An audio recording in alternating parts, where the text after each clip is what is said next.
Hey everyone, you're tuned into InfoQuench with Jeff. And Amy. Join us as we talk about anything. And everything. All the stuff that makes life interesting. So let's get to it. Hey everybody, and welcome to InfoQuench. I'm your host, Jeff. And I'm Amy. And this episode, we're going to talk about joy. How to have joy down in your heart. There's lots of things to be joyful about. There's a lot of things to not be joyful about, but you got to find the joy in life. That's right. The things not to be joyful about will be covered in another episode. I'm going to put that on a t-shirt. Never o'clock. Yes, at never o'clock. That's a great time frame. Nobody wants to listen to that. Well, what is joy, though? What is joy to you? Huh? Let's talk about really what is joy. What is it? Is it something finite? Is it a construct in your mind? What is it? What is it? Okay. Well, wow. Way to put me on the spot there. Well, I'll tell you what it is to me, honey. We're only on this world for a finite amount of time, so you better find something to be joyful about. Because what's the point in living life if you're not joyful? Huh?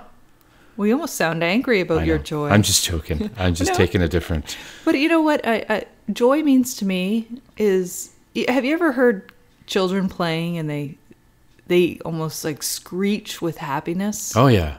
Like, to me, that's pure joy. That's just laughter in general. Like when you see somebody laugh. But when they're just super excited or happy, and they open a birthday present and they just can't contain it, and it's pure. It's not for show for anybody. It's their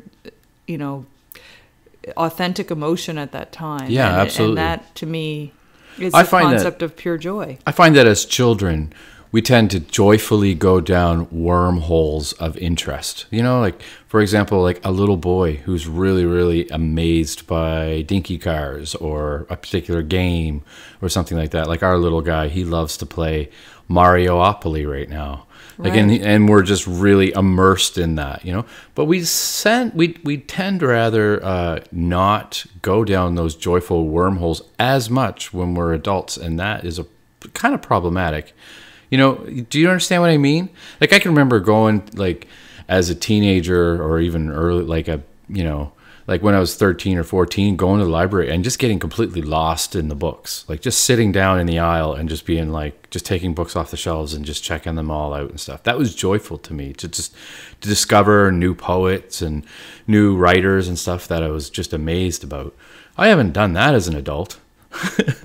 But I do it in different ways, I guess. Well, that's really fascinating, because when you think about children, they're sponges. I mean, everything is new to them. They're continuously learning.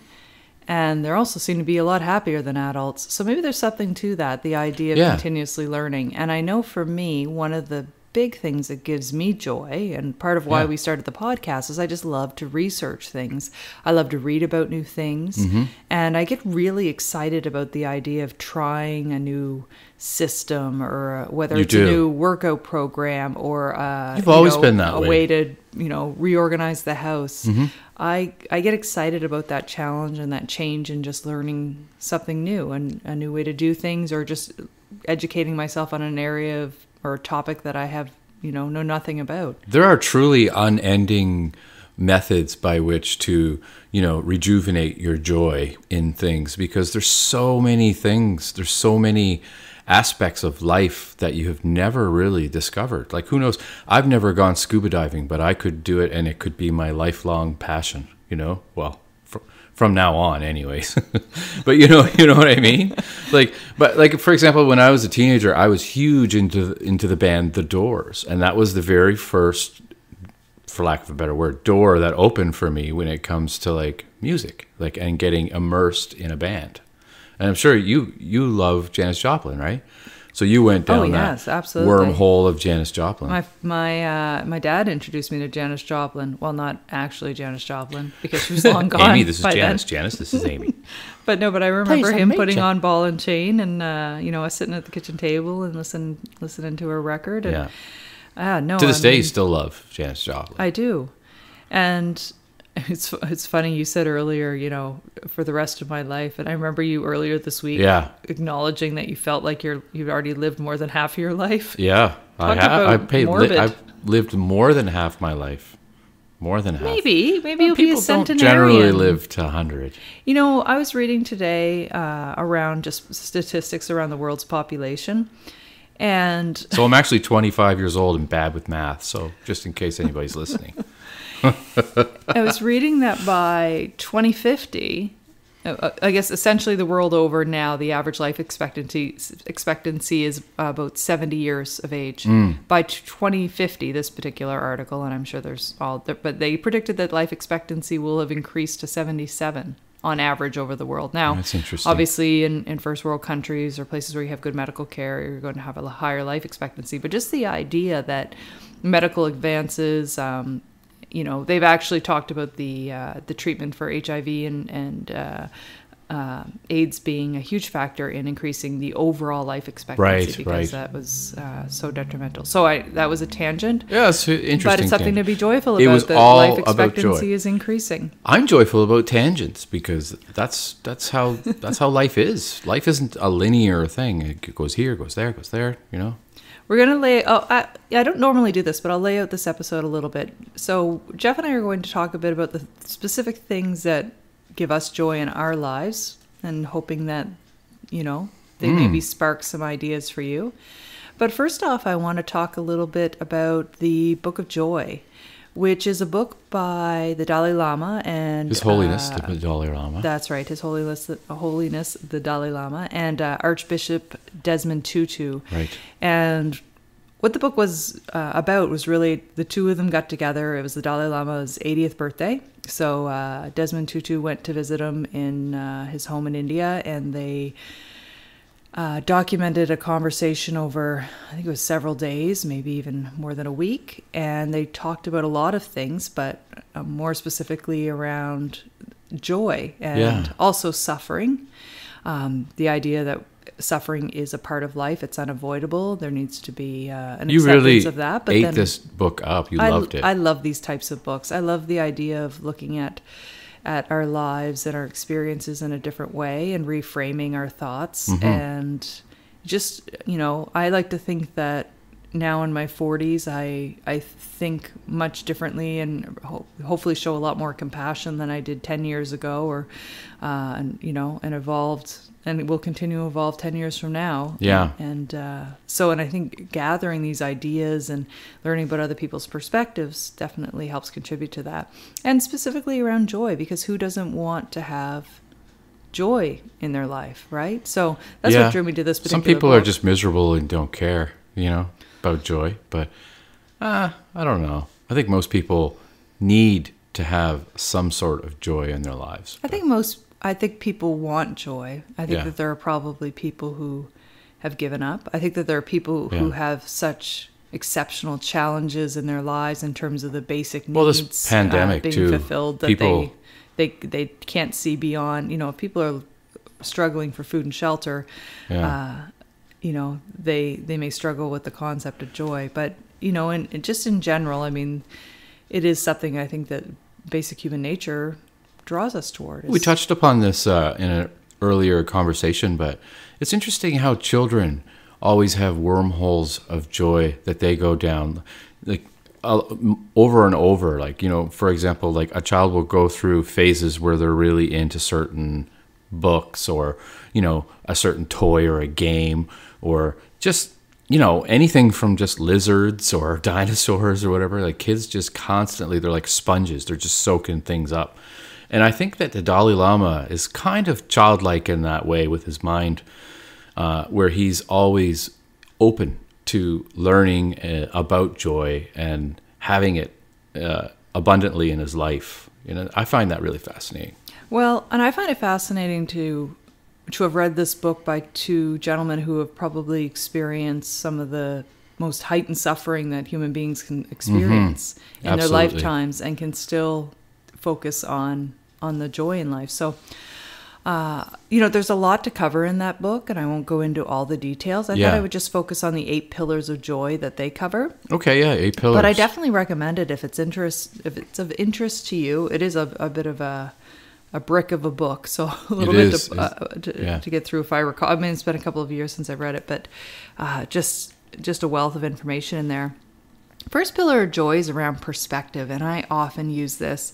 So if you're presented with a problem or an issue in your life, the idea is perspective is just, to look at it from a wider point of view. Right. One of the easiest things to do is to say, will it matter? Not to constantly fold your hands and say, why is this happening to me? Well, that's right. Looking at the perspective of your problem in the greater scheme of things, in terms of problems in the world. Or also, will it matter to you in 5 days, 5 months, or even 5 years? Sometimes when we think back to a situation or a problem that we thought was incredibly significant, it ended up not being an issue. Not at all. It took care of itself as well. Exactly. Or often we don't even remember it, yeah. A few months down the road. So in talking about these 8 pillars of joy, it's more around the approach of reducing suffering as a way of increasing the joy in your life. Mm-hmm. The second one is humility. So the idea of just being modest and humble and thinking about how much we depend on others. Right.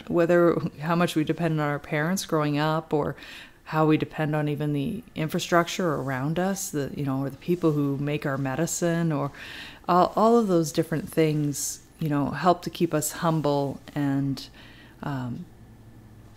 one definition by John Maxwell says that, people with humility don't think less of themselves, they just think of themselves less. Yeah. Again, it's that idea of perspective. We're only one of 7 billion people in this world. Yeah. So that can put problems and suffering. Imagine empathy is one of them as well. Is that one of the pillars? Well, you just have to wait and see. Okay.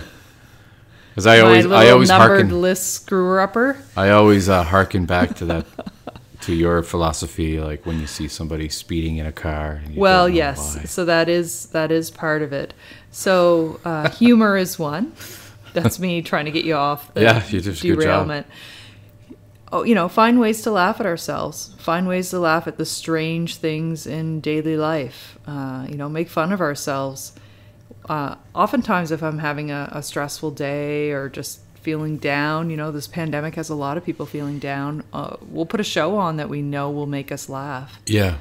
And it's usually The Office or, 30 lately, Rock lately. The Mayor. Mr. Mayor. Mr. Mayor. Another great show that our actual mayor of our city tweeted about, and then we checked it out. So I think that's funny, picturing it is pretty funny. A mayor watching Mr. Mayor. But it's pretty much anything that Lisa Faye or Tina Fey writes is great. Oh, yeah, she's a great writer.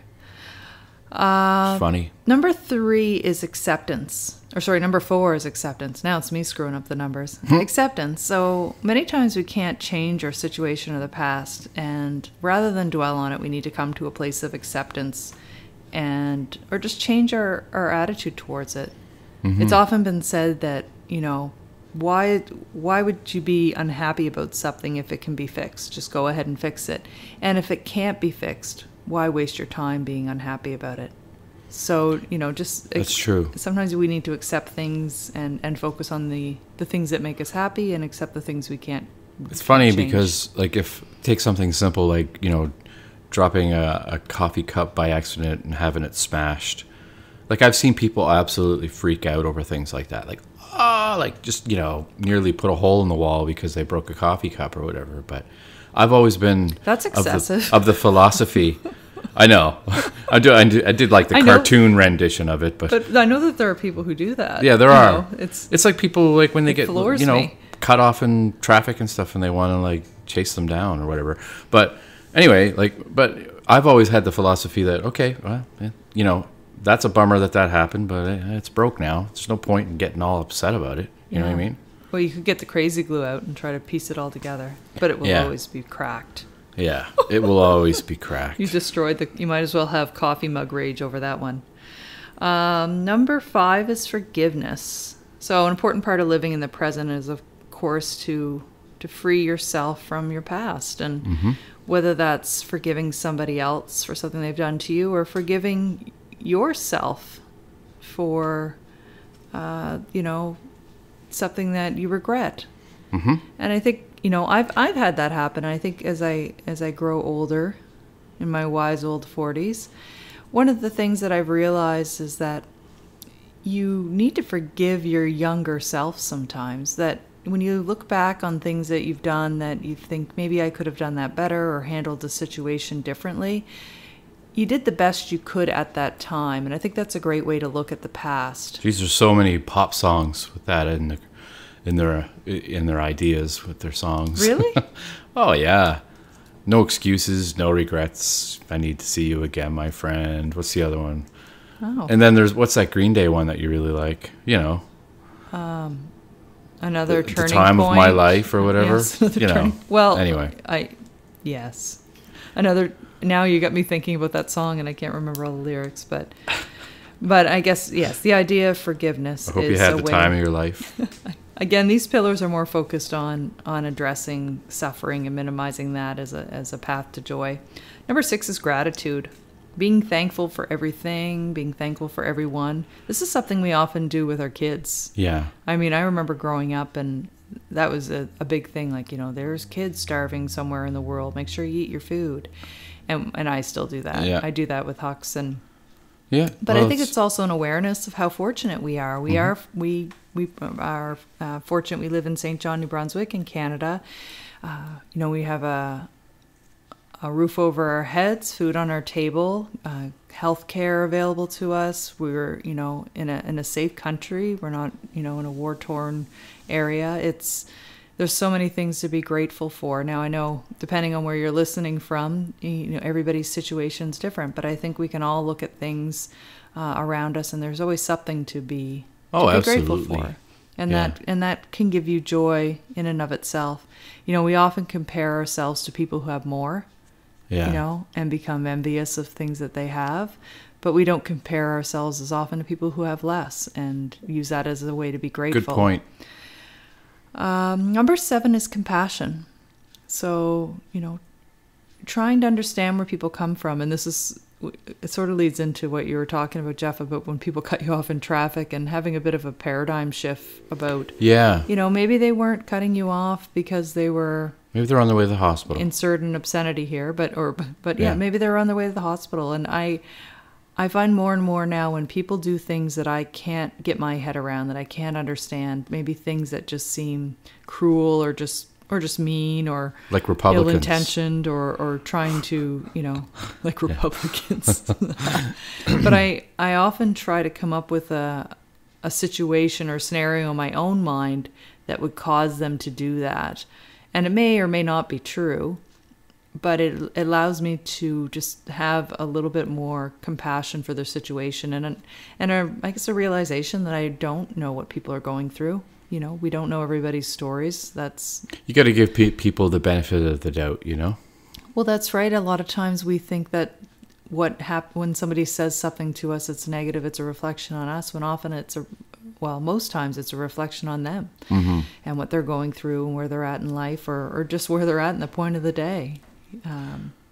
If they're not bringing you joy, move on. Right. Number 8 is the last pillar, generosity. Generosity. And this in terms of joy, happiness, a lot of articles you'll read will talk about the importance of service and finding a life of purpose is, serving others, whether it's, making a meal for someone you love, spending time with people, maybe it's volunteering in your community. All of those things are a way of showing generosity. Some people are fortunate enough to have resources to make donations and show generosity in that fashion, but all of those things can bring you joy. Mm-hmm. Helping somebody else's plight, which I'm sure that the Dalai Lama and the Archbishop Desmond Tutu have done a lot of. Yes, and they definitely know the benefits of it, So that was more of a deeper perspective on joy, and maybe we'll go now to a more practical, our day-to-day, a Jeff and Amy level concept right. of joy. And I remember we were all in, our family was in Nicaragua a few years ago, and I went to a yoga class with my friend Janelle. Yes, I remember this. And it was really hot. I remember that. It was an open air yoga class. But one of the things the teacher talked about during a particular point in the class was for us to reflect on a moment as children and what gave us joy. Yeah. You know, what was something that we did that gave us pure joy as kids, and ask whether we were still doing that thing now. Yeah. And that really got me thinking about, what did I really enjoy as a kid, and how can I use those experiences to recreate joy in my life now? Yeah, it's a great opportunity to go back in your childhood and see exactly what it was that brought you joy, because a lot of those things, you know, not all across the board, but still bring you joy, I would say. You know, when I was a kid, I loved exploring. I loved going along the seashore of the Bay of Fundy and just looking for shells and just having fun exploring my environment. I don't necessarily do that anymore. Like, well, not the way you do when I think about your photography. Yeah. You know, that's definitely having a keen eye around your environment. Yeah, you take different angles on things that you used to do, right? You know, it's there's all kinds of things. Yeah, you may not be playing dinky cars on the sidewalk, but No, I don't really do that. But I sometimes I pretend I'm in a giant dinky car when I'm in my car driving around. Oh yeah. oh my god, Drive it right off the cliff. Yeehaw! your facial To the expressions Dukes of Hazzard. I sometimes I'm sad that we don't have video to accompany the audio, because your facial expressions and they're priceless. So I think people often were during the pandemic, people were searching for hobbies. Mm-hmm. And James Clear is the author of Atomic Habits, which we have another episode on Atomic Habits if you want to check that out. But he talked about the idea of how to find a good hobby. And his example was, he said, picture you have two women and they go on a dating site and they are both looking to find the love of their life. Right. Bear with me. Jeff's giving me that, like, where are you going with this? Look? Yep. They're both trying to find the love of their life. And you've got one woman who just kind of sits on the dating site and reads people's profiles and doesn't really do much. And then you've got the other woman who, you know, is reading profiles, messaging people, going out on dates. And it's working at it. Right. And so of those two women, who do you think is most likely to find true love? Is it the woman who never puts herself out there, or is it the woman who's meeting all of these people and That's a hard one, because I was on there for like 4 or 5 days and met you. You were on there. You were on like the online dating site for months and dated all kinds of crazy people. So hopefully none of whom are listening to this podcast. No, not crazy people, but you know what I mean. Like it didn't pan out. Putting yourself out there. But you messaged me. You took that step. So, I guess, but you're right. The person who's putting the work in is the one that is usually going to get the fruit of the labor. Really. Well, and I guess the idea with the hobbies, and I guess that went sideways really fast. Steph and I met online, if in case our podcast listeners didn't know. Plenty of fish. Plenty of fish. A good old fat. I don't know if that website's still around. I think it is. But anyways, that's how we met online. And isn't that funny? But this example had nothing to do with our dating history, but more to do with hobbies. And the idea was, if you want to find something you like, you need to keep trying. You got to keep at it. Yeah. So you've got to give it a go, and then if it doesn't work out, fine, drop it. But I guess one problem with hobbies, though, is usually people spend a bloody fortune on supplies and get full blown into it. Maybe make sure you're actually enjoying it before you make a heavy investment. Making art and painting and stuff has always been a hobby that I wanted to explore, and I have honestly the pandemic to thank for doing that, because that was the impetus that it took to like actually set something up in the basement and get going with it. And I've been going pretty much nonstop. Like I have, little pauses in the creativity, but I mean, yeah, it's the only thing that came out of 2020 that was any good was the art hole. Yeah, exactly, for me, Yeah, Jeff's art hole is the studio down in the basement. Other things that we enjoyed as kids, well, O Magazine recommends, if you're trying to find things to give you joy in your life, that you should make a list. Make a list of things that you did as a kid. Make a list of things you've done recently. Well, what are some of the things that you've done as kids, as a kid, that brought you joy? Well, for me, swimming has always been a big one. Yeah. I remember going to swimming lessons and, I would go to swimming lessons in the early morning, and it would be freezing cold out, and I didn't care. Yeah. I would still go because I just love being in the water so much. I remember going swimming, in rivers and in the ocean with my friends. So something about being in water, and it's something I still enjoy now, but I don't make as much time to do. Right. Yeah, I mean, you remember when you were kids and your parents would say, don't sit so close to the TV, because it's going to screw up your eyes. You're gonna have bad eyes because you're sitting too close to the TV. Do you remember that? There's no way that people can't hear that our son just flushed the toilet. Well, it's no big deal. We'll just carry on. Anyways, what I was saying is like, do you remember your parents saying that to you? I do. Yeah. I say it to Hux all the time. Yeah. But now, with like virtual reality, you're pretty much inside the TV. So, I mean, what's the difference? And was that just like a wise tale? Like, does it actually ruin your eyes?